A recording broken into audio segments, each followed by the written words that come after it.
ጆን ስቶት እንደዚህ አሉ። አንድ ጊዜ በስውር አሉ፣ ያው እሳቸው በጣም ታዋቂ ስለሆኑ ማንም በማያውቅ መልኩ አንዲት ቤተክርስቲያን ሄድኩኛሉ እና ከኋላ ተቀመጥኩኛሉ። ከኋላ ተቀምጬ ጸሎት ይደረጋል አሉ እና የፓስቶራል ፕሬየር ሲጀመር የዛን ቀን ፓስተሩ አልነበረም፣ ለበዓል ስላልነበረ ከጉባኤው አንድ ሰው በጸሎት ይመራ ነበር አሉ እና ያ ሰው የጸለየውን ጸሎት አልረሳም አሉ። መጀመሪያ መጋቢያቸው ጥሩ የበዓል ጊዜ እንዲያሳልፍ ጸለየ። ችግር የለውም አሜን ነው አልኩኝ። ከዛ ቤተክርስቲያናቸው ውስጥ አንድ ለመውለድ የተቃረበች ነበረች፣ ስለሷ ተጸለየ። ይህም ጥሩ ጸሎት ነው አሜን ብዬ አለፍኩኝ አሉ። በሶስተኝነት የጸለየውን አልረሳም። አንድ የታመመ ሰው ነበረ፣ ስለሱ ተጸለየ፣ አሜን ነው አልኩኝ። የጸሎቱ ርዝመት 20 ሰከንድ ነበር አሉ። ችግር የለውም አሉ። ለራሴ አንድ ነገር አልኩኝ። ይህን ካየሁ በኋላ እቺ ቤተክርስቲያን የመንደር ቸርች ነች ይላሉ። እንደውም በእንግሊዝኛ ኢትስ ኤ ቪሌጅ ቸርች ዊዝ ኤ ቪሌጅ ጋድ። የመንደር ቸርች የመንደር እግዚአብሔር ያለባት ነች። ለምንድን ነው እንደዚህ ያሉት? ስለ ድሆች ኮንሰርናቸው አልነበረም። there was no thinking about the poor, the oppressed, the refugees, the place of violence, world evangelization። እነዚህ ሁሉ አይመለከታቸው። እዚህ መንደር ውስጥ ያሉ መንደር እግዚአብሔር ይዘው ቁጭ ነው ያሉት። ከነሱ 4 ግድግዳ ውጪ ስለሚደረገው ነገር አይመለከታቸው። what is shocking። ቸርች ለዚህ ነው እየከሰረች ያለችው። በእሷ ማዕዘን ውስጥ ብቻ መሟሟቅ፣ ባትል ግራውንድ ውስጥ እንዳለች መርሳት፣ ጥሪዋና ተልኳን መርሳት። ወይ the oppressed። ዛሬ በምድር ላይ ያሉ የተጨቆኑ ሰዎች ስለ እነሱ የት አለ የሚጸልየው? ስለ ምድር የት አለ ነው እየተጸለያለሁ? ስለ እግዚአብሔር መንግስት መስፋት የት አለ ነው እየተጸለያለሁ? የቱ ጋር ነው የሚጸልየው? ደበብ ሳፎኬትድ የሆነ ቤተክርስቲያን ከአራቱ ማዕዘን ውጭ ስለሚደረገው ነገር አይመለከታትም። ስለ ነፍሳት መዳን፣ ስለ እግዚአብሔር መንግስት መስፋት አይመለከተንም። በወንጌል ዛሬ ፐርሲኪዩትድ እየሆኑ እየተሰደዱ ስላል አይመለከተንም። the oppressed injustice አይመለከተንም። ምን አይነት ምስኪን ነን! እውነታቸው ነው። a village church with a village God አሉ።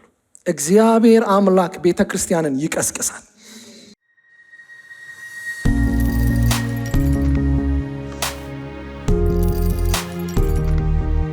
እንዴት አረፈዳችሁ? የአምላካችን የእግዚአብሔር ስም የተባረከ ይሁን። በቀጥታ ዛሬ ወደማገለግልበት ክፍል እሄዳለሁኝ። ሁላችንም በእግሮቻችን ቆመን የእግዚአብሔርን ቃል እናነባለን በአንድነት።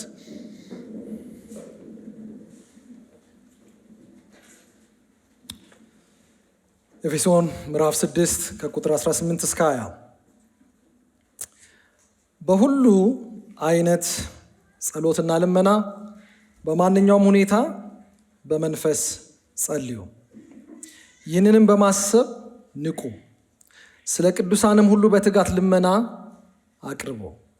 የወንጌልን ምስጢር ለመግለጥ አፌን በምከፍትበት ጊዜ ሁሉ በድፍረት እንድናገር ቃል ይሰጠኝ ዘንድ ጸልዩልኝ። በሰንሰለት የታሰረ መልእክተኛ ሆንኩ ለዚህ ነውና፣ ስለዚህ መናገር የሚገባኝን ያለ ፍርሃት እንድናገር ጸልዩልኝ። ቅዱስ አባት እግዚአብሔር ሆይ እናመሰግናለን። ቃልን ልንሰማ ነው። የቃል ደጆች እንድትከፍትልኝ፣ ለልባችን እንድትናገር፣ አይኖቻችን እንድትከፍት መንፈስ ቅዱስ በሳት ደግሞ እንጠራሃለን እንድታስተምረን። እውነተኛው አስተማሪ አንተ ነህ። የሰው የንግግር ችሎታ የሰው ልብ መድረስ አይችልም። በብልሃት ምንፈጥረው አንዳች ነገር የለንም። እባክህ ቃልህን ለልባችን አብራልን። ሰዓቱን፣ ጊዜውን፣ ስፍራውን ሁሉ አንተ ቀድስ። በጌታ በኢየሱስ ስም አሜን። ባለፈው ሳምንት የጀመርነው የምትጸልይ ማህበር ነው። የምትጸልይ ወይም ፕሬይንግ ኮሚኒቲ በሚል ነው። ምንድነው በዋናነት ያነሳሁትኝ? ቤተክርስቲያን የተለያየ ገጽታ አላት ብለናል። የተለያየ ገጽታ አላት። በአንድ መልኩ ስናያት ቤተክርስቲያን ለምሳሌ አንዱ መልኳ ምንድነው ብለናል? ወርሺፒንግ ኮሚኒቲ ነች፣ የምታመልክ ማህበር ነች አይደለ? እግዚአብሔርን የምታመልክ ማህበር ነች። በሌላ ገጽታ አስተዋል ደግሞ ሚሽናል ነች፣ ማለት ተልኮ ያላት ሚስዮናዊ ማህበር ነች። ግን ብዙ ጊዜ የሚዘነጋ አንድ ገጽታ አላት። ምን አይነት ማህበር ነች ብለናል? የምትጸልይ የጸሎት ማህበር ነች። እና ብዙ ጊዜ እንዲች ነገር እናልፋታለን። እችን መልኳን ቤተክርስቲያን የምትጸልይ ማህበር ነች ወይም የጸሎት ማህበር ነች። ይህንን ለማየት ሐዋርያ ሥራ ነው ባለፈው ሳምንት ኦልሞስት መጀመሪያ ምዕራፎችን እንደዚህ ነካ ለማድረግ የሞከርኩትኝ። በዋነኝነት ግን ምዕራፍ 2 ከ42 እስከ 47 ያለውን የተነሳንበት። እዛ ላይ እንደምታውቁት መጽሐፍ ቅዱስ ሲናገር ይላል ሐዋርያቱ በምን ይጸሉ ነበር? በሐዋርያት ትምህርት፣ እንጀራን በመቁረስ በህብረትና በጸሎት ይተጉ ነበር ይላል። እና የመጀመሪያው ቤተክርስቲያን ላይ ስንሄድ አንዱ መገለጫውን የዛ ማህበር አንዱ መሰሶ የምንለው ፒላር የምንለው ነገር ምንድነው? ጸሎት ነው። ጸሎት መገለጫዋ ነው። ብዙ የሐዋርያት ሥራን ስላየሁኝ መመለስ አልችልም፣ ግን ሄደን አይተናል። የጸሎት ኮንቴንታቸውን አየን። በጣም ጎስፕል ኦሪየንትድ የሆነ ወንጌልን ማዕከል ያደረገ የጸሎት ሽታ ያለበት ጉባኤ ነው ብለናል። እና ጸሎት ለቤተ ክርስቲያን በጣም ቫይታል፣ በጣም የልብ ምት ነው ብያቸዋለሁ ባለፈው ሳምንት። እና የመጀመሪያው ቤተ ክርስቲያኑ ስትሄድ ጸሎት ልማዳቸው በቃ ሐዋርያት ሥራ በትክክል ብታነቡ አንዱ ሰው ሐዋርያት ሥራ ካነበበ ሊነካው የሚችለው ነገር ምንድነው ብያቸዋለን? የጸሎት ጉዳይ በጣም ሀሳባችሁን ይይዟል ብዬ አስባለኝ። ስለዚህ ጸሎታቸው ምን ይመስል ነበረ ብለን ተመልክተናል። እና በእያንዳንዱ እንቅስቃሴያቸው ይጸልዩ ነበር። ክሪቲካል ሞመንታቸው ላይ ወሳኝ ውሳኔ በሚያስፈልግባቸው ጊዜያቶች ይጸልዩ ነበረ። በሚደርስባቸው ፐርሲኪውሽን መከራ ውስጥ ይጸልዩ ነበረ። በተለያየ ሁኔታ ብቻ ጸሎት በጣም እጭቅ ያለባት ቤተ ክርስቲያን ነበረች ብለናል። ከዚህም የተነሳ የምትጸልይ ማህበር ስለነበረች ደግሞ ፍሬው ደግሞ ይታይ ነበረ። ማለት በሚታይ መልኩ በዛ ጉባኤ ውስጥ ፍሬ ነበረው ብያቸዋለኝ። በወንጌል ትሰፋ ነበረ። በመካከላቸው የእግዚአብሔር ኃይል ድንቅ ታምራት ይገለጥ ነበረ። ደግሞ ምንም ያህል ፐርሲኪዩትድ ብትሆን፣ ምን ያህል በመከራ ውስጥ ብታልፍም ደግሞ ምን ብላለች? ቆማ ጸንታ ማለፍ ችላለች ብለናል። ያው እንግዲህ ባለፈው ሳምንት የምትጸልይ ቤተክርስቲያን ምልክቶች ብዬ አንዳንድ ነገሮችን ለማሳየት ሞከርኩኝ። ከዛ በመቀጠል ተዛምዶን የሰራ ነው። ቤተክርስቲያን የምትጸልይ ማህበር ነች። እንጸልያለን። ትዝ ካላችሁ መዝጊያ ላይ አንድ ነገር ብያችሁ ነበር። አንድ ሰው የተናገረውን ነግሬያችኋለሁ። ቤተክርስቲያን ብዙ ኦርጋናይዘርስ ወይም ደግሞ የሚያሳልጡላት አሉ፣ የሚቃትቱላት ግን የሉ። ስጦታቸውን የሚሰጡ አሉ፣ የሚጸልዩ ግን ብዙ የሉም። እንደውም ባለፈው የዘጋነው በአንድ አባባል ነው አይደለ? ከዛ ውስጥ ወስደን people who are not praying are playing ብለናል። የማይጸልዩ ሰዎች ምን እያሉ ነው? እየቀለዱ ነው፣ እየተዝናኑ ነው። ስለዚህ መልእክቴ ሲጠቃለል ባለፈው ሳምንት ባጭሩ እናስቀምጠው ከተባለ ቤተ ክርስቲያን የምትጸልይ ማህበር ነች። ይሄ ቤት የጸሎት ቤት ነው ያለው። በቃ ባለፈው ሳምንት ይሄ ቤት የምንድን ነው? የጸሎት። ትዝ ካላችሁ እንደውም ባለፈው አንድ ነገር አልኳቸው። አንድ ሰው የተናገረውን ስጋ ቤት ስትሄዱ ምንድን የምትፈልጉት? የመጀመሪያው ነገር ስጋ። የእግዚአብሔር ቤት የምን ቤት ነው? የጸሎት ቤት። እዚህ መታችሁ ሌላ ነገር ከፈለጋችሁ አልተረዳችሁት። የእግዚአብሔር ቤት የጸሎት ቤት ነው፣ የልመና ቤት ነው። ልመና የሚቀርብበት እግዚአብሔር የሚፈልግበት የጸሎት ቤት ነው ብለናል። ስለዚህ ትንሽ በዚህ ዘመን ተዝናኖት ይታያል። ትንሽ መዝናናት በዛ፣ ተቀማጭ በዛ፣ እግዚአብሔር ቤት መጥቶ ኦዲየንስ በዛ። ግን እንዲህ አልነበረችም ቤተ ክርስቲያን። ስሪቷ፣ ኔቸሯ፣ ተፈጥሮዋ ይሄ አይደለም። የጸሎት ማህበር ነች፣ የምትጸልይ ማህበር ነች። በአንድነት እግዚአብሔርን የሚፈልግ ሰው የሚሰበስብበት ቦታ ነው። አንድ እዚህ ፐርፎርም የሚያደርግ ሰው አለ፣ እዛ ጋር ደግሞ ታዳሚ የሚባል አልነበረም። ቤተ ክርስቲያን በአንድነት የምትጸልይ እግዚአብሔርን ፊት የምትፈልግ የጸሎት ማህበር ነበረች ብለናል። ስለዚህ እንደዚህ ካልን ዘንድ ዛሬ ትንሽ የመረጥኳት ክፍል ቅድም ያነበብናት ናች። ኤፌሶን ምዕራፍ 6 ከቁጥር 18 እስከ 20 ነው ያየነው።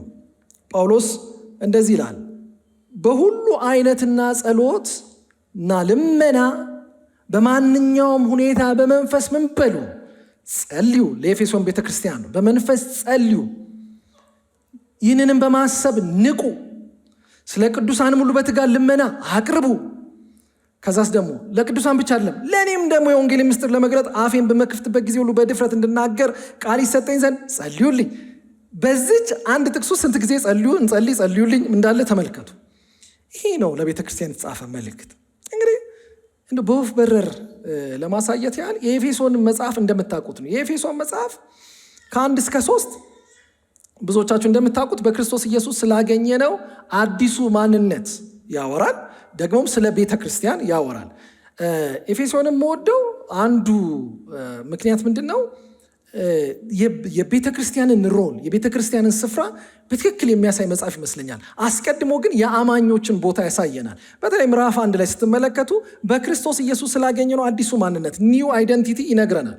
በክርስቶስ ኢን ክራይስት በአጭሩ ሲያስቀምጠው በክርስቶስ በሰማያዊ ስፍራ ምን አለን? ባረከን። ምን አይነት በረከቶች? ሰማያዊ። እንዴት? መረጠን፣ ወደደን፣ አስቀድሞ ወሰነን እያለ በክርስቶስ ኢየሱስ የተደረገልንን ሁሉ ይዘረዝራል። ስለዚህ በክርስቶስ ኢየሱስ ስላገኘነው አዲሱ ማንነት ነው የሚያወራው በብዛት።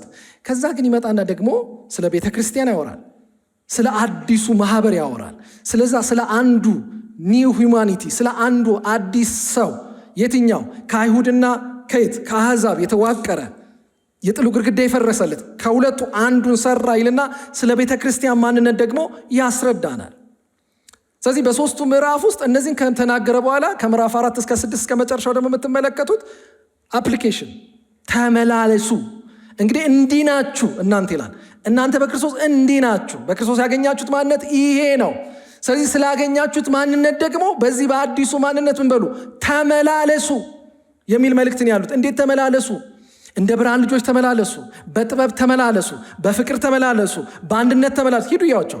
አሁን የማወራው ሁሉ ዝም ብዬ አይደለም፣ እንዳለ ሶስቱ ምዕራፍ ላይ ያሉ መልእክቶች ናቸው። ከፈለጋችሁ ምዕራፍ 4ን እንደዚህ ብሎ ነው የሚጀምረው። እንግዲህ በጌታ እስረኛ የሆንኩ እኔ ለተቀበላችሁ ጥሪ የሚገባ ኑሮ ትኖሩ ዘንድ እለምናችኋለሁ ብሎ ምዕራፍ 4 ቁጥር 1 ላይ ይጀምራል ማለት ነው። ስለዚህ ከዚህ በኋላ እንዴት እንመላለስ የሚለው ነው ከቁጥር 4 ጀምሮ የሚያሳየን። በጣም ነው የምወደው። አንደኛ ስለ ዩኒቲ ያወራል አይደለ? ስለ ህብረት፣ ስለ አንድነት ያወራል። ቀጥሎ ስለ ብርሃን ልጆች ያወራል። እንደ ብርሃን ልጆች ተመላለሱ። እንዴት? በሆሊነስ በቅድስና አሮጌውን ሰው አውልቃችሁ አዲሱን ሰው ምን ብላችሁት? ለብሳችሁት። በእናንተ ዘንድ እነዚህ ነገሮች ፈጽመው ሊኖሩ አይገባም። በብርሃን ተመላለሱ። ቀጥሎ ደግሞ 5 ላይ በጥበብ ተመላለሱ። ያ ብቻ ደግሞ አይደለም። ይሄ ምልልስ ሁሉንም የህይወት ክፍላችሁ ይንካ። ለምሳሌ ስለ ጋብቻ፣ ስለ ፋሚሊ ይናገራል። በወላጆችና በልጅ መካከል ያለውን ይናገራል። ስለዚህ ይሄ በክርስቶስ ኢየሱስ ያገኛችሁት ማንነት በሁሉ አቅጣጫ ምን የሚል ነው? የሚገለጥ ነው። ስለዚህ በዛ ተመላለሱ የሚል ሐሳብ ያወራል። ኤፌሶን በቃ ባጭሩ ይሄ ነው። ግን የሚገርማችሁ ይሄን ብሎ ይመጣና ምዕራፍ 6 ላይ ዩኒክ የሚያደርገው ነገር አለ። ምን? ምዕራፍ 6 ቁጥር 10 ላይ ነው ትንሽ ሽፍት ያደርገዋል። ጳውሎስ ይመጣና ተመላለሱ ምናምን ካለ በኋላ ግን አንድ ነገር እንዳይዘነጉ ይፈልጋል። እሱ ምንድን ነው? ይሄ በክርስቶስ ኢየሱስ ያገኛችሁት ማንነት በብርሃን መመላለስ፣ በጥበብ መመላለስ፣ እንደሚገባችሁ መኖር ቀላል አይደለም። ቀላል አይደለም። ምን አለበት? ውጊያ አለበት። ውጊያ አለበት ይላል። ልክ 10 ላይ ሲመጣ እንደዚህ ይላል። በተረፈ ይልና የተረፈች ትመስላለች ግን ዋና ነች። በተረፈ በጌታና ብርቱ በሆነው ኃይሉ ጠንክሩ ብሎ ይህንን ያመጣልናል። አዎ ተመላለሱ፣ ግን ቀላል አይደለም። ህይወት በጣም ውጊያ አለባት። ህይወት ትግል አለባት። ይሄ በክርስቶስ ኢየሱስ የተቀበላችሁት ህይወት በቀላሉ የምትኖሩት ነገር አይደለም።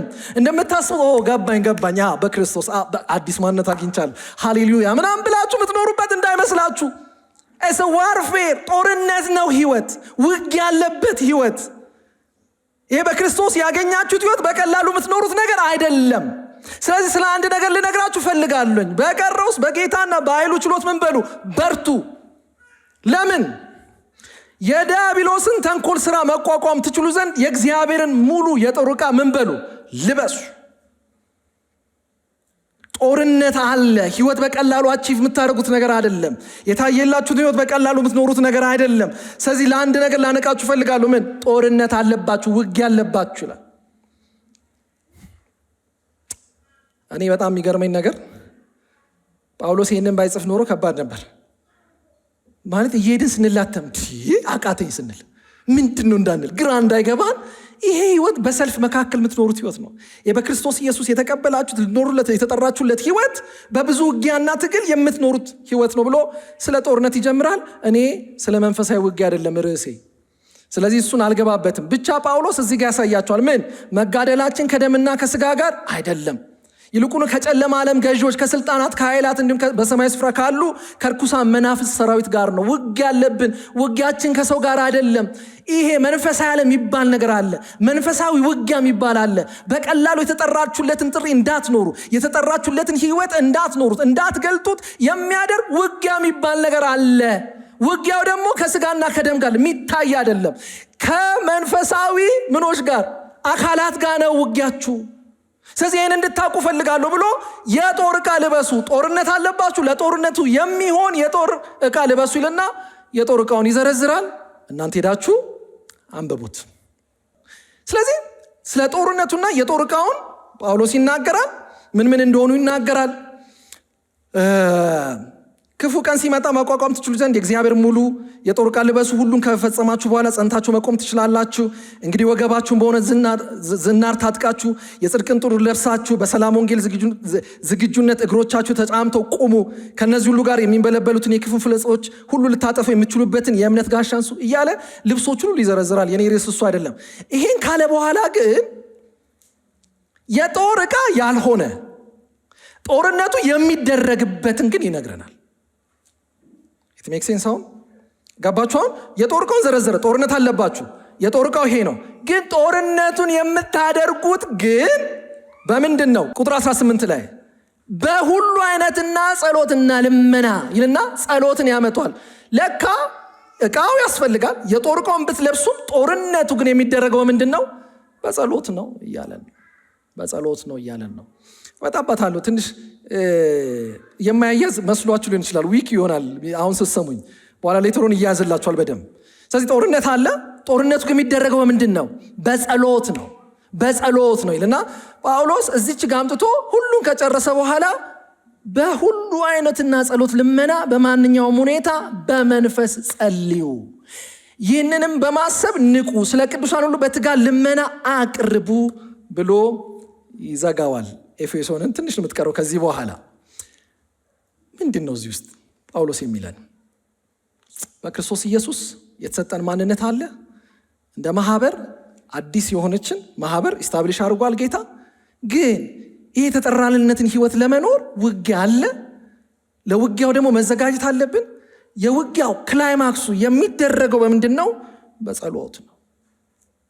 ዛሬ ትንሽ ላሳያችሁ የፈለግኩት ከዚህ ትንሽ ተነስቼ የሚሄድበት ቤተክርስቲያን የምትጸልይ ማህበር ነች። ግን ምን እንጸልይ ነው አሁን ጥያቄው።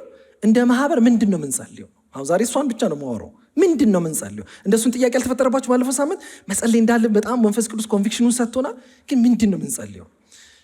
እሱን በተወሰነ መልኩ አንደኛ እኔ እዚህ ጋር ችም ክፍል የመረጥኩት በኋላ ይገባችኋል። የጸሎትን ኔቸሩን እንድታውቁ ፈልጋለሁ። የጸሎት ኔቸር፣ የጸሎትን ባህሪ፣ የጸሎትን ሲግኒፊካንስ፣ ጸሎት ምን እንደሆነ እኔ እዚህ ኤፌሶን ውስጥ ትሸተኛለች። እሷን ሽታ ጌታ ይግለጥላችሁ።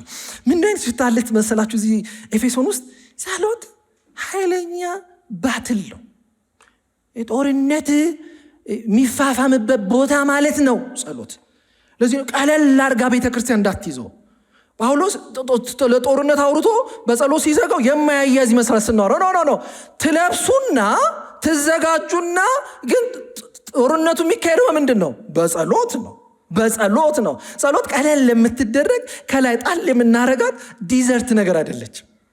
ፋውንዴሽኑ ነው፣ ግራውንዱ ነው፣ የምንጋደልበት ቦታ ነው፣ እግዚአብሔር የሚሰራበት ቦታ ነው። በጣም ደስ የሚለኝ እዚች 2 ቁጥር ውስጥ ጳውሎስ የገለጻቸው ብዙ ተርሚኖሎጂዎች ወይም ብዙ ቃላቶች ቢኖሩም በጣም የሚደንቁኝን ላንሳ። የመጀመሪያ በማንኛውም ሁኔታ in every situation ምን ማለት አለብን? መጸለይ በማንኛውም ሁኔታ። ጸሎት መቼ በምን አይነት ሁኔታ ይደረጋል? በየትኛውም ሁኔታ ይለናል። በማንኛውም ሁኔታ ይላል። ሌላ ጸሎት እንዴት ነው? በመንፈስ ጸልዩ ይላል።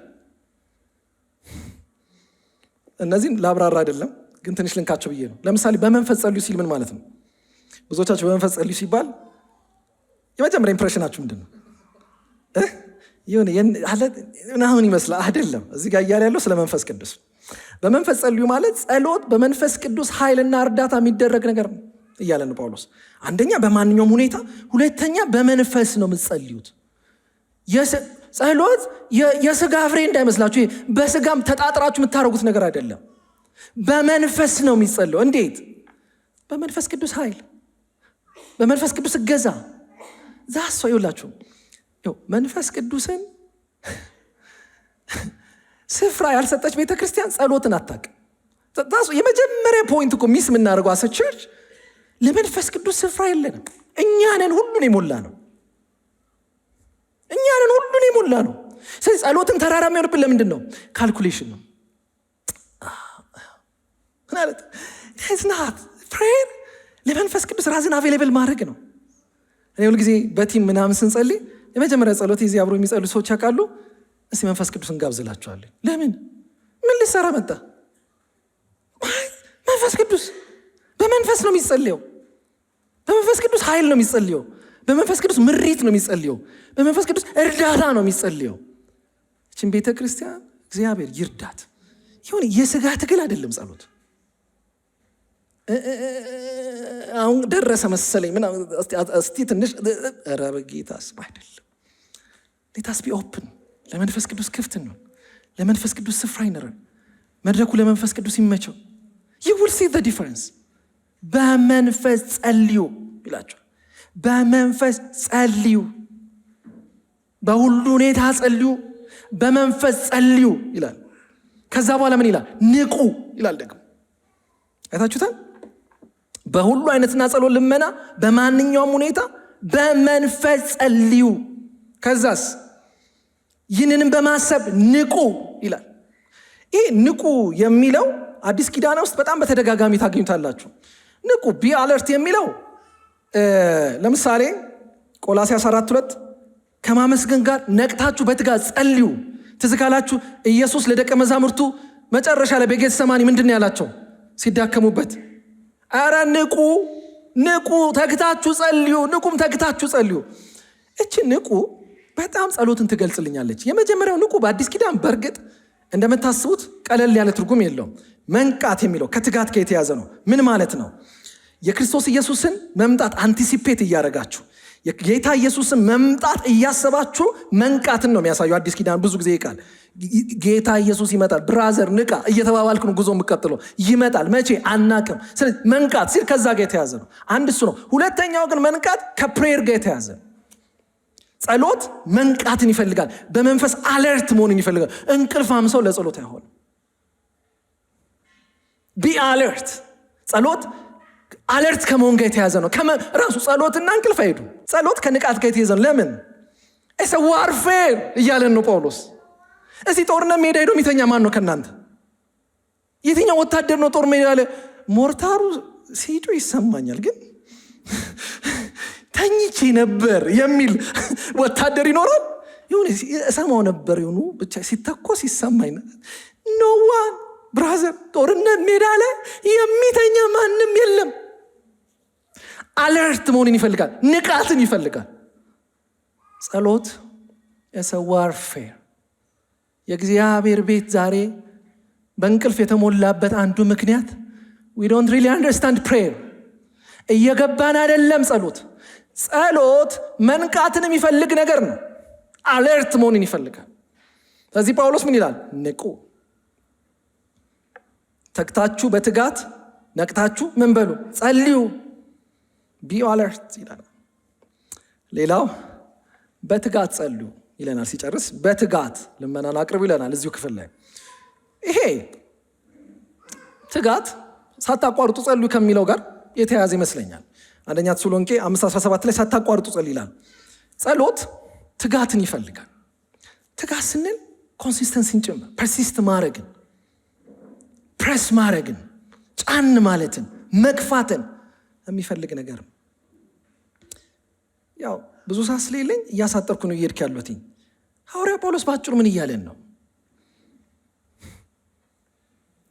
በማናኛውም ሁኔታ በመንፈስ በንቃት በትጋት እንደ ማህበር ጸልዩ። እንዴት እንጸልይ? በማንኛውም ሁኔታ እንዴት እንጸልይ? በመንፈስ እንዴት እንጸልይ? በንቃት እንዴት እንጸልይ? በትጋት ይለናል። ኤፌሶንን በዚህ መልኩ ያስቀምጣል። ጳውሎስ እዚህ ጋር ምን ብሎ ነው ግን የሚዘጋት እችኛዋን? ስለ ቅዱሳን ሁሉ ጸልዩ። ከዛ ደግሞ ረድ ብሎ ስለ እኔ ጸልዩ። እቺ ነች ቸርች ማለት፣ እቺ ነች ቤተ ክርስቲያን። ኤኒዌይስ አንድ ጆን ፓይፐር አንድ መጽሐፉ ላይ የተጠቀመው ሀሳብ እዚህ ጋር ባስረዳችሁ በቃ ሀሳቡን ይጠቀልልልኛል። እንደዚህ ያለ ህይወት ጦርነት እንደሆነ እስከምናቅ ድረስ ጸሎት ምን ማለት እንደሆነ ማወቅ አንችልም ይላል። በቃ ይሄ ነው ባጭሩ። ህይወት ጦርነት እንደሆነ እስካላወቅን ድረስ ጸሎት ምን እንደሆነ ማወቅ አንችልም። ዳሱ አሁን የዛሬ መልእክት ወደዚህ ነው የሚወስደኝ። ህይወት ጦርነት ነች። እሱ ሲገባችሁ ነው ጸሎትን ሪሊ አንደርስታንድ የምናደርገው እያለን ነው ጳውሎስ። ጸሎት ምን እንደሆነ አንደርስታንድ የምናደርገው መቼ ነው? ህይወት ጦርነት እንደሆነ ሲገባን ነው። እና በጸሎት የመድከማችንም ትልቁ ሚስጥር ይሄ ነው አለ። ለጸሎት ለምን እንደክማለን? we don't really understand። ህይወት ጦርነት እንደሆነ አልገባንም። ህይወት ጦርነት እንደሆነች የገባው ሰው ብራዘር ለጸሎት አይለግምም። ለጸሎት መትጋት ከምን ይመጣል ብትሉኝ ህይወትንም አንዳንድ አንደርስታንድ ከማድረግ ጭምር ነው። ለምንድን ነው ፕሬየርን ቫሉ የምናደርገው? ብራዘር ባትል ግራውንድ ላይ ነው ያለን፣ ጦርነት መሀል ላይ ናችሁ እያለ ነው ጳውሎስ። ስለዚህ ጸልዩ እያለን ነው። በትጋት በንቃት ሳታቋርጡ ምን በሉ ጸልዩ። በጸሎት የመድከማችን ትልቁ ሚስጥር ይህንን ካለመረዳት ነው ይላል። ጸሎት በቤተ ክርስቲያን ተልእኮ ውስጥ ይላል ልክ በጦርነት ጊዜ እንዳለ የመገናኛ ሬዲዮ ነው፣ ወይም ደግሞ ዎኪቶኪ የምንለው አለ አይደል? ይሄ ዎኪቶኪ ማለት በጀነራሎቹ የሚያወሩበት አወቃችሁት? የሚያወሩበት ሬዲዮ፣ የመገናኛ ሬዲዮ። ጸሎት ማለት እንደሱ ነው ይላል። ልክ እንደሱ ነው። ምክንያቱም የጨለማ ኃይላትን አለማመንን ማሸነፍ የምንችለው በጸሎት ነው። ስለዚህ ጸሎት በቤተ ክርስቲያን ተልእኮ ውስጥ እንደምንድን ነው? እንደ መገናኛ ሬዲዮ። እንዴትኛው ጦርነት ሜዳ እንዳለው ይለናል። እና ይህንን ከምን ጋር ያነጻጽራል? ጸሎት ግን እንትን አይደለም ይለናል። ልክ ምንድን ነው የምንለው እኛ በአማርኛ ኢንተርኮም፣ እሱም መነጋገሪያ ሬዲዮ ነው አይደለ? ኢንተርኮም ማለት መነጋገሪያ ሬዲዮ ነው። ግን እቺ አንድ ቤት ውስጥ የምትጠቀሟት የለም? አሁን ደግሞ ሴኩሪቲዎች በር ላይ ሆኖ እዚህ ጋር ሊያወራኝ ይችላል። እንደሱ ግን አይደለም ይላል። ልክ አንድ ክፍል ውስጥ ቁጭ ብለን አፕስቴር ፎቁ ላይ ያለውን ሰው እንትን አንጣልኝ እንደምንለው የምቾት መገናኛ ሬዲዮ አይደለም። ጸሎት ጦርነት ሜዳ ላይ እንዳለው መገናኛ ሬዲዮ ነው። ሄድኳርተር ደውላችሁ እርዳታ ያስፈልገናል እንደምንልበት እንጂ አንድ ቤት ውስጥ ቁጭ ብለን ከላይ ፎቁ ላይ ያለውን ሻይ አንጭልኝ እንደምንለው አይደለም። ጸሎት ምንድን ነው? ዎኪቶኪ ነው ይለናል። ጦርነት ሜዳ ውስጥ እንዳለ ዎኪቶኪ ነው። ለምን? እግዚአብሔር ጸሎትን የሰጠን እንደ ጦር ሜዳ መነጋገሪያ ሬዲዮ ነው። ወደ ዋናው መስሪያ ቤት፣ ወደ ሄድኳርተር፣ ወደ ጠቅላይ መምሪያ ደውለን የክርስቶስ መንግስት በዓለም ላይ እንዲሰፋ የሚያስፈልገንን ሁሉ ደውለን እንድንጠይቅ ነው እግዚአብሔር ጸሎትን የሰጠን። ቤተ ክርስቲያን ትሰማለች ወይ?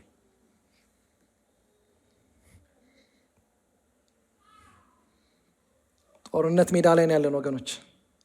የማትጸልይ ማህበር በጣም ታስቃለች፣ ታሳዝናለች። ማለት ምን እየሰራች ነው? የት እንዳለች ረስተዋለች ቤተ ክርስቲያን ማለት። ይወላችሁ የቤተ ክርስቲያን ዘመን በየትኛውን ውስጥ ነው ያለው? የቤተ ክርስቲያን ዘመን በክርስቶስ ኢየሱስ የመጀመሪያ መምጣትና በክርስቶስ ኢየሱስ ዳግም ምጽአት ውስጥ በዚህ ጊዜ ውስጥ ነው ያለችው። ይሄ ምን ማለት ነው? በክርስቶስ ኢየሱስ መምጣት ኦልሬዲ የእግዚአብሔር መንግስት ምን ትብላለች? ተበስራለች። ኦልሬዲ መታለች። በትኖት የት አይደለ? ግን ሙሉ ለሙሉ የእግዚአብሔር መንግስት ሁሉን ጠቅልላለች አይደለችም። ስለዚህ አሁን ቤተክርስቲያን ያለችው በዚህ በሁለቱ ነው። በዚህ በወደቀው ዓለምና ኦልሬዲ በክርስቶስ ኢየሱስ በመጣው በእግዚአብሔር መንግስት ውስጥ ባለ ውጥረት ውስጥ ነው የምትኖረው። ጦርነት ውስጥ ነው ያለችው። እቺ አካል ቀላል አይደለችም። ቤተክርስቲያን የምትባለው አካል ያለችው የጦርነት ሜዳ ውስጥ ነው። በጣም ታይት በሆነ ዘመን ውስጥ ነው የምትኖረው። መቀለድ አትችልም። ለዛ ነው የመጀመሪያውን ቤተክርስቲያን ባለፈው ሳምንት እንዳያችሁ እየቀለዱ አልነበረም። እየተጋደሉ ነበረ፣ ይጸልዩ ነበረ፣ ይዋጉ ነበረ። ለምን? እስናት ጊዜ ያለችበት ዘመን በውጥረት ውስጥ ነው ያለችው። ያለችበት ዘመን ራሱ የውጥረት ዘመን ነው። ኦልሬዲ የተበሰረው የእግዚአብሔር መንግስት ግን ደግሞ ፍጻሜን ባላገኘው በእግዚአብሔር መንግስት ውስጥ ኦልሬዲ ደግሞ ባለው በዚህ በወደቀው ዓለም ግን ደግሞ በተበሰረችው በእግዚአብሔር መንግስት ስትረሱ ይታያቸዋል። ቤተክርስቲያን በዚህ ዘመን ውስጥ አማኝ በዚህ ዘመን ውስጥ ነው የሚኖረው። መዝናናት አይችልም። ለጸሎት ጀርባ ሰጥቶ አንድ ሰው ሲናገር እንደው ይሄ መንፈሳዊ የጦር ዕቃ የሚለውን አንድ ቀን ብንማረው ደስ ይለኛል። አንድ ጸሐፊ ምን አለ? ጳውሎስ እንዳለ የሰጠን የጦር ዕቃ አለ ከፊት የሚደረጉ ናቸው። ከጀርባ የሚደረግ ሰጥቷል። አስተውላችሁ ታውቃላችሁ? ምንም ከጀርባ የሚደረግ የጦር ዕቃ የለም እዚህ ውስጥ። ለምን? አማኝ ወደፊት ብቻ እንዲሄድ የታየለት ነው። ከዞር አለቀለት የለም እዚህ ጋር። አማኝ ምንም አይነት ከጀርባ የሚለበስ የጦር ዕቃ አልተሰጠውም። ያለው አማራጭ ወደፊት ብቻ ነው። እዛ ሞመንት አማኝ ልዙር ካለ ቤተክርስቲያንም እንደዛ ወደፊት ፕረስ እንድታደርግ ነው የተጠራቸው። እና ወዳጆቼ ይሄ ጸሎት የምንለው ነገር እግዚአብሔር እንደ ዎኪ ቶኪ ነው የሰጠን ከእግዚአብሔር ጋር እንድናወራ የእግዚአብሔር እርዳታ እንድንጠራ። ግን እንደው ላውርደው አዲስ ኪዳንን እንደው በእውነት ከማቴዎስ እስከ ዮሐንስ ራእይ ዝም ብላችሁ እንደው ከላይ አንብቡት።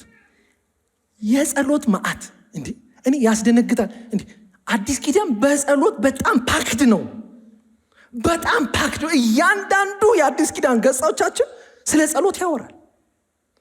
እንዴት ነው የክርስቶስ ማህበር ጸሎትን ችላ ያለችው? It's full of prayer በሚደንቅና በሚያስገርም ሁኔታ።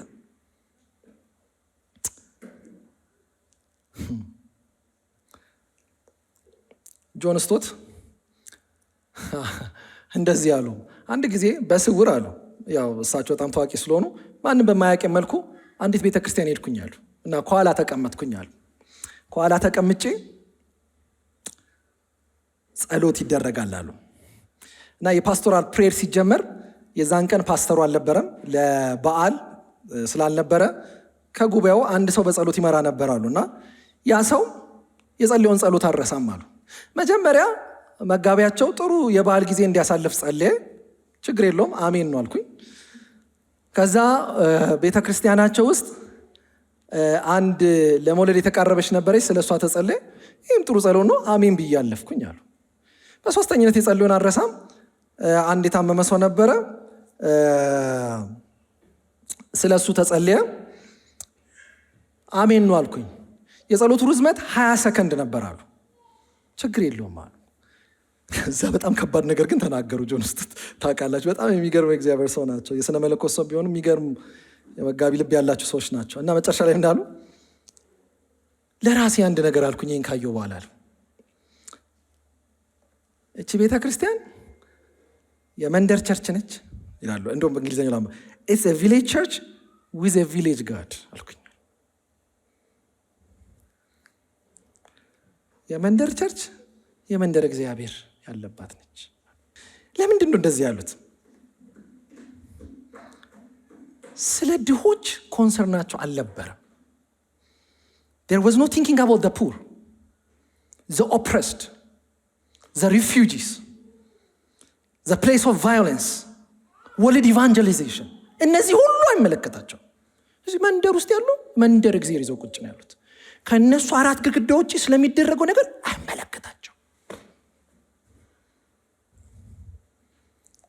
what is shocking ቸርች ለዚህ ነው እየከሰረች ያለችው። በሷ ማዕዘን ውስጥ ብቻ መሟሟቅ፣ ባትል ግራውንድ ውስጥ እንዳለች መርሳት፣ ጥሪዋና ተልኳን መርሳት። ስለዚህ ፈውሳት፣ በሰላም ትገላገል፣ ፓስተራችን ጥሩ በዓል ያሳልፍ፣ አሜን። ስንት ሰከንድ? 20 ሰከንድ። ወይ the oppressed ዛሬ በምድር ላይ ያሉ የተጨቆኑ ሰዎች ስለ እነሱ የት አለ የሚጸልየው? ስለ ምድር የት አለ ነው እየተጸለያለሁ? ስለ እግዚአብሔር መንግስት መስፋት የት አለ ነው እየተጸለያለሁ? የቱ ጋር ነው የሚጸልየው? ደበብ ሳፎኬትድ የሆነ ባለፈው እንዳልኳችሁ ነው። ጆን ሚለር የጸሎት መሰባሰቦችን ሳይ 2 አይነት የጸሎት አይነቶች አሉ፣ ወይም 2 አይነት ጸሎቶችን መለከታለሁ። አንደኛው ምንድነው አልኳችሁ? የጥገና የሜንቴናንስ፣ ሁለተኛው የፍሮንት ላይን የጦር ሜዳ ጸሎት መለከታለሁ። የጥገናዋ ጥሩ ነች፣ ኃጢአት አይደለችም፣ እሷ እውነት ነች፣ ያስፈልገናል። ግን የፍሮንት ላይን ጸሎቶች የሉ፣ የጦር ሜዳ ጸሎቶች የሉ። ከኛ ምቾት ውጭ የምናስበው የለም። ቤተክርስቲያን ከአራቱ ማዕዘን ውጭ ስለሚደረገው ነገር አይመለከታትም። ስለ ነፍሳን መዳን፣ ስለ እግዚአብሔር መንግስት መስፋት አይመለከተንም። በወንጌል ዛሬ ፐርሲኪዩትድ እየሆኑ እየተሰደዱ ስላል አይመለከተንም። the oppressed ኢንጀስቲስ አይመለከተን። ምን አይነት ምስኪን ነን! እውነታቸው ነው። a village church with a village God አሉ። እግዚአብሔር አምላክ ቤተ ክርስቲያንን ይቀስቅሳል። ስለምን እንጸልይ? ይኸው ጳውሎስ እዚህ ጋር አንድ ሰጥቶናል። ስለ ቅዱሳን ሁሉ ይላል። ወዳጆቼ ያንን እንመጣበታለን። ግን የመጀመሪያው አዲስ ኪዳን የሚያስተምረን አንዳችን ለአንዳችን እንጸልይ፣ አንዳችን ለአንዳችን እንጸልይ። ገላትያ 6:2 አንዱ የሌላውን ከባድ ሸክም ይሸከም። በዚህ ሁኔታ ክርስቶስን ምን ትላላችሁ? ትፈጽማላችሁ። አንዱ የሌላውን ሸክም ይሸከም ሲባል ምን እንደዚህ የምትሸከሙት ነገር አለ? ኖ it's all about prayer። አንዱ የሌላውን ሸክም አንዱ የሚሸከምበት መንገድ ጸሎት ነው። እዚህ ቤት ከመጣም በኋላ let us pray። ያዕቆብ 5:16 እርስ በርሳችሁ በኃጢአት ተናዘዙ ትፈወሱ ዘንድ እያንዳንዱ ስለሌላው ይጸልይ። የጻድቅ ሰው ጸሎት በስሩ እጅግ ያልታ አንዱ ለአንዱ ይጸልይ። የት አለ ፕሬይንግ ኮሚኒቲ ካልን የት አለ አንዳችን ለአንዳችን ምንጸልየው? ስለ ቤተ ክርስቲያን መታደስ፣ ስለ እግዚአብሔር ክብር ባለፈው ሳምንት ሐዋርያት ሥራ ላይ ሳይቻችኋለሁ። መቼ ነው ምንጸልየው? የእግዚአብሔር ኃይል እንዲገለጥ፣ የእግዚአብሔር ማዳን በመካከላችን እንዲሆን እንጸልይ ወዳጆች። ይናፍቀን የሆነ ቤተ ክርስቲያን የሕያዋን ጉባኤ ነች፣ የሙታን ጉባኤ አይደለም። የጨረስኩኝ እንጸልይ ስለ ቤተ ክርስቲያን፣ ስለ ቤተ ክርስቲያን መታደስ እንጸልይ። ነገሮች እንዲህ እንዳይቀጥሉ እንጸልይ። እስቲ የእግዚአብሔርን ክብር እንጠማ፣ የእግዚአብሔርን ክብር እንናፍቅ። ስለ እግዚአብሔር መንግስት መስፋት እንጸልይ። ስለ ነፍሳት መዳን ወንጌልን በግልጥ ስለ መናገር ስለ መስበክ ጥቅሶችን እየተውኩኝ ነው ሳስሌል። ስለዚህ እንጸልይ። ስለ ምድር ስለ ነገስታት ጸልዩ ይለናል። ኧረ በጣም ብዙ የጸሎት ርዕስ ነው ያለ። ቅድም እንዳልነው ኤቪሌጅ ቸርች ዊዝ ኤቪሌጅ ጋድ እንዳልነው ሁሌ ከአራት ማዕዘን ከዚህ ግድግዳ የማያልፍ ከኛ መንደር የማያወጣ ጸሎት እንዳይሆንብን እግዚአብሔር ይርዳን። አይ ዊሽ ብዙ አልኳችሁ። እግዚአብሔር ቤተ ክርስቲያን የጸሎት ማህበር እንድትሆን ይፈልጋል። እችን ቤተ ክርስቲያን ወደ ጸሎት እየጠራት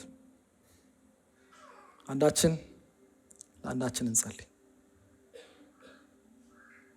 ስለ እግዚአብሔር መንግስት እንጸልይ፣ ስለ ነፍሳት እንጸልይ፣ ስለ ወንጌል እንጸልይ፣ ስለ ምድር እንጸልይ።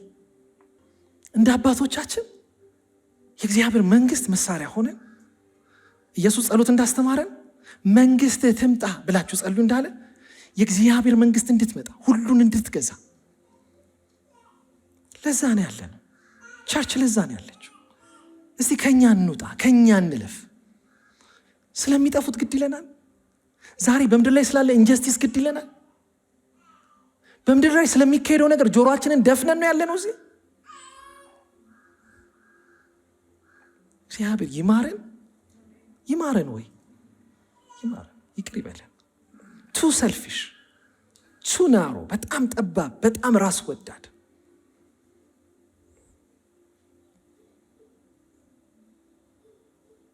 እግዚአብሔር መንፈስ እንደሚመልስ አምናለሁ። በእነዚህ 2 ሳምንታት እነዚህ ነገሮች ስናወራ ዊዝ ኤክስፔክቴሽን፣ አብዛኛው ነገር ላስት ዊክ ነው ያገለገልኳችሁ። ዛሬ ጀስት ልጨምርላችሁ ብዬ ከባለፈው ሳምንት የተረፈችው ነው ዛሬ ያገለገልኳችሁ። እዚህ ብዙ የጸሎት ርዕስ አለ፣ ብዙ ምንጸልይባቸው ነገሮች አሉ። ተነሱ፣ በርቱ። እስቲ በዚህ ሳምንት ጾም ጸሎት ያዙ። እስቲ ለአንድ ሰው ጾም ጸሎት ያዙ። ሁሌ ለራሳችሁ አይሆን። እስቲ ስትራግል የሚያደርግ ወዳጅ አላችሁ፣ እስቲ ጸልዩለት። አንድ ሰው እስቲ ዛሬ አስቡ፣ ከእናንተ ጸሎት የሚፈልግ ሰው ማን አለ? በጌታ ፍቅር ለምናችሁ እስቲ ዛሬ ጻፉት። ያንሱ ለመጸለይ ተዘጋጁ። አንድ ሰው በዚህ ሳምንት ምትጸልዩለት ሰው እስቲ ያዙ። ማን ይሆን ለእናንተ? ጸልዩለት ለዛ ሰው። በዛውስ እግዚአብሔር ጸሎትን ያለማምደናል። እግዚአብሔር ይርዳን። ተወስዶብን ከሆነ ምናልባት ለአንዳንዶቻችን እግዚአብሔር ይመልስልን፣ እንደ ቤተ ክርስቲያን ይመልስልን፣ እንደ ግለሰብ ይመልስልን። እግዚአብሔር የጸሎትና የልመናን መንፈስ ወደ ቤተ ክርስቲያን ይመልስ፣ እንደ ማህበር ይመልስልን።